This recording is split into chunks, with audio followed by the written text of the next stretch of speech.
Thế giới hôm nay xin chào các bạn. Không còn bao lâu nữa thì một năm sẽ khép lại. Năm 2022 đầy biến động, khó khăn do chịu ảnh hưởng từ đại dịch Covid-19. Ngay cả đến tỷ phú, sở hữu cơ đồ nguy nga cũng vấp phải hoàn cảnh không mong muốn. Một số người thậm chí còn rơi vào vòng lao lý. Một CEO sàn FTX từng nắm trong tay hàng tỷ đô la Mỹ đã biến từ tỷ phú thành con nợ chỉ sau 2 ngày. Đến ngay cả những chiếc siêu xe được yêu quý một thời hay siêu du thuyền cũng phải đem đi thanh lý để trả nợ. Điều kiện hoàn cảnh chung là thế, nhưng vẫn không ít người lại có thể đứng vững trước những biến động, thậm chí còn có thể nắm bắt cơ hội và tận dụng thời cơ để phát triển. Chẳng đâu xa xôi, những vị tỷ phú của Việt Nam đã xuất sắc ghi tên mình trong danh sách những người giàu nhất thế giới trong năm 2022-2023. Hãy cùng Thế giới hôm nay khám phá 7 đại gia sở hữu tài sản khủng nhất Việt Nam để xem có những cái tên quen thuộc nào nhé. 7. Nguyễn Đức Tài. Công ty cổ phần đầu tư Thế giới di động là nhà bán lẻ số 1 Việt Nam về doanh thu và lợi nhuận. Là công ty sở hữu mạng lưới gần 4.000 cửa hàng, phủ sóng khắp toàn quốc, bao gồm hơn 1.000 cửa hàng Thế giới di động, 771 cửa hàng điện máy xanh và hơn 300 cửa hàng bách hóa xanh. Nhưng ít người biết rằng, vị chủ tịch quyền lực đứng đằng sau hệ thống rộng lớn này lại là một trong những người giàu nhất Việt Nam thời điểm hiện tại. Ông Nguyễn Đức Tài chính là người sáng lập và giữ chức chủ tịch hội đồng quản trị của công ty cổ phần đầu tư Thế giới di động.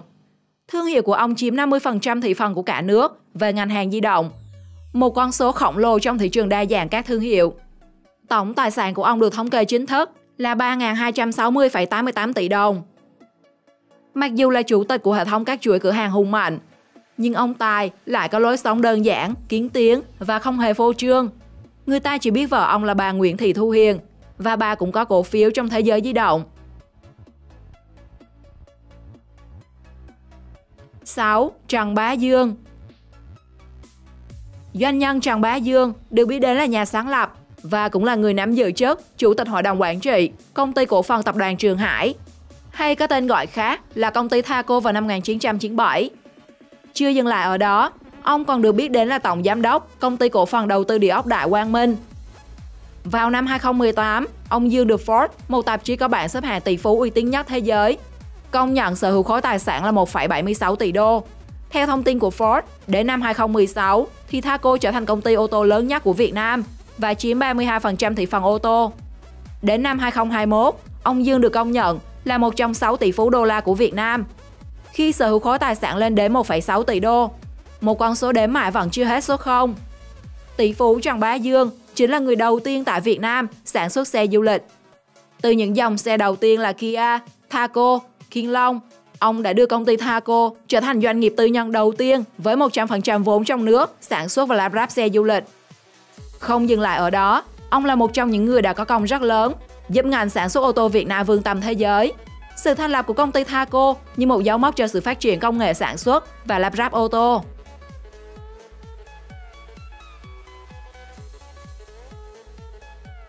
5. Hồ Hùng Anh. Doanh nhân Hồ Hùng Anh là người nắm giữ vị trí chủ tịch hội đồng quản trị Ngân hàng Thương mại Cổ phần Kỷ Thương Việt Nam, hay cái tên thân thuộc là Techcombank. Bên cạnh những đóng góp cho Techcombank, ông Hùng Anh còn được biết đến là người xây dựng đế chế Masan cùng với ông Nguyễn Đăng Quang. Ông từng nắm giữ chức vụ tổng giám đốc của Masan và là phó chủ tịch hội đồng quản trị của công ty. Sở hữu khối tài sản khổng lồ do từng nắm giữ số cổ phần lớn tại Techcombank và Masan. Ông Hồ Hùng Anh hiện đang là một trong 10 tỷ phú giàu nhất Việt Nam, đứng thứ 1341 trong danh sách tỷ phú thế giới năm 2022 của tạp chí Forbes với tổng tài sản là 2,3 tỷ đô. Gia đình của ông Hùng Anh còn khiến nhiều người trầm trồ khi người nào cũng sở hữu tài sản riêng với con số đáng kinh ngạc. Ái nữ nhà tỷ phú Hồ Hùng Anh dù chỉ mới 21 tuổi đã nắm giữ hơn 20 triệu cổ phiếu TCB, góp mặt trong danh sách những người giàu nhất sàn chứng khoán Việt Nam vào tháng 7 2021. Người con trai của ông cũng nắm giữ gần 138 triệu cổ phiếu TCB. Vợ của ông cũng là một cao thủ sàn chứng khoán và nắm trong tay hơn 10.000 tỷ đồng và sở hữu 4,98% cổ phần của Techcombank. Ngoài vợ và con thì các thành viên khác trong gia đình của ông Hồ Hùng Anh, như mẹ và các em của ông, cũng có khối tài sản riêng cho mình. Đây quả thật là gia đình tỷ phú kiểu mẫu. Người nào trong gia đình cũng giàu nước vát. 4. Bùi Thành Nhân. Bùi Thành Nhân là một cái tên quen thuộc mỗi khi nhắc đến lĩnh vực bất động sản. Ông hiện đang giữ vị trí Chủ tịch Hội đồng Quản trị của công ty cổ phần tập đoàn đầu tư địa ốc Nova, được biết đến với cái tên Novaland. Cũng theo tạp chí Forbes, chỉ vừa mới đây thôi, doanh nhân Bùi Thành Nhân đã vươn lên vị trí thứ 2 trong danh sách những người giàu nhất Việt Nam và đứng thứ 1053 trên thế giới, khi sở hữu khối tài sản kết xù lên đến 2,9 tỷ đô. Nova Group liên tục mở rộng các hoạt động và sắp đưa thêm nhiều công ty con lên sàn chứng khoán Việt Nam. Vì vậy, ông Nhân cũng được coi là một trong số những người có tầm ảnh hưởng mạnh mẽ trên sàn chứng khoán Việt Nam. Đầu năm 2022, ông Nhân đã rút khỏi vị trí chủ tịch Novaland và hiện chỉ nắm giữ vị trí chủ tịch Nova Group. Vợ của tỷ phú Bùi Thành Nhân hiện đang nắm giữ khoảng 105 triệu cổ phiếu NVL, tương đương tỷ lệ 5,46%, trị giá khoảng 9.200 tỷ đồng. Hai người có hai người con trai. Một người là Bùi Cao Nhật Quân, từng nắm giữ vị trí phó chủ tịch và phó tổng giám đốc của công ty Novaland. Đến năm 2017 thì rút khỏi các vị trí tại tập đoàn Novaland. Và hiện anh đang nắm giữ 42.376.606 cổ phiếu của tập đoàn, khoảng 4,5% cổ phần. 3. Trần Đình Long. Vào năm 1992, doanh nhân Trần Đình Long đã cùng người bạn thân thiết Trần Tuấn Dương thành lập công ty trách nhiệm hữu hạn thiết bị phụ tùng Hòa Phát và nắm giữ vị trí chủ tịch hội đồng thành viên kiêm giám đốc điều hành. Từ năm 1996 đến năm 2005, ông nắm giữ chức vụ chủ tịch hội đồng quản trị của các công ty thuộc nhóm Hòa Phát bây giờ.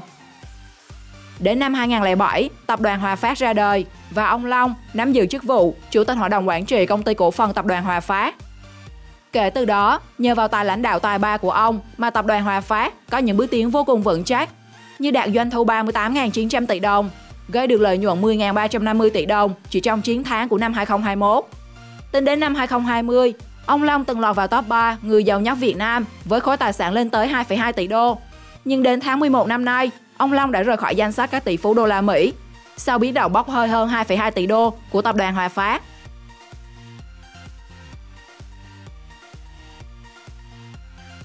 2. Nguyễn Thị Phương Thảo. Đây chính là nữ tỷ phú duy nhất trong danh sách hôm nay. Bà Nguyễn Thị Phương Thảo là cái tên cực kỳ nổi tiếng khi được xem là biểu tượng tiêu biểu của người phụ nữ thành đạt của Việt Nam thời đại mới. Hơn thế nữa, bà là nữ tỷ phú đầu tiên của Việt Nam được tạp chí Forbes vinh danh. Không những vậy, bà Nguyễn Thị Phương Thảo còn được đánh giá là một trong những người trẻ tuổi giàu nhất Việt Nam. Hiện nay, bà Thảo đang đảm nhiệm vai trò là phó chủ tịch hội đồng quản trị của ngân hàng HD Bank, là nhân chứng sống cho việc nên không phân biệt tuổi tác hay giới tính. Bà Thảo còn là phó chủ tịch, đồng thời là CEO của hãng hàng không nổi tiếng Vietjet Air. Tài sản của nữ tỷ phú này ước tính khoảng 3,1 tỷ đô, đứng thứ 984 trong danh sách tỷ phú thế giới năm 2022 của Forbes. Bà còn may mắn khi có một người chồng vừa tài giỏi, vừa làm chỗ dựa vững chắc cho vợ. Đó là ông Nguyễn Thanh Hùng, nhà đồng sáng lập của Sovico Holdings, là tập đoàn lớn đang hoạt động ở nhiều lĩnh vực, từ tài chính ngân hàng, bất động sản đến hàng không. Ông còn là sáng lập viên của VIP và Techcombank.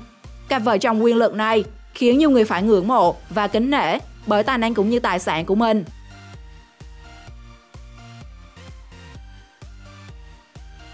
1. Phạm Nhật Vượng. Nhắc đến tỷ phú Việt Nam mà không nhắc đến cái tên Phạm Nhật Vượng thì thật là một thiếu sót to lớn.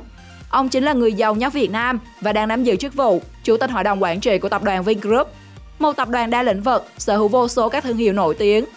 Mạng thương mại dịch vụ có Vinhome, Vinpearl, Vincom, Vinschool, Vinuni, Vinmart. Mạng công nghiệp có VinFast và Vinsmart, hay mạng công nghệ có Vintech và còn nhiều các thương hiệu khác. Ông luôn luôn nằm trong top những người giàu nhất Việt Nam kể từ năm 2013 đến nay. Ở thời điểm hiện tại, khối tài sản của ông lên đến 6,2 tỷ đô, đứng vị trí 411 trong danh sách tỷ phú thế giới năm 2022 của Forbes. Dù là một người giàu có và nổi tiếng, nhưng ông Phạm Nhật Vượng lại khá kín tiếng về đời tư cá nhân. Vợ của ông là bà Phạm Thu Hương, người đã kề vai sát cánh cùng ông trong những ngày đầu lập nghiệp. Bà cũng vô cùng tài giỏi khi được mệnh danh là vua bà sàn chứng khoán. Bà đang nắm giữ hơn 49 triệu cổ phiếu của tập đoàn Vingroup với giá trị gần 3.400 tỷ đồng. Đồng thời, bà Hương còn là phó chủ tịch hội đồng quản trị của Vingroup. Trong số 7 tỷ phú giàu nhất Việt Nam vừa kể trên, bạn ấn tượng với cái tên nào nhất? Hãy cùng chia sẻ với mọi người xuống phần bình luận bên dưới. Và đừng quên like và subscribe kênh để khám phá nhiều điều thú vị khác. Thế giới hôm nay chào tạm biệt và hẹn gặp lại!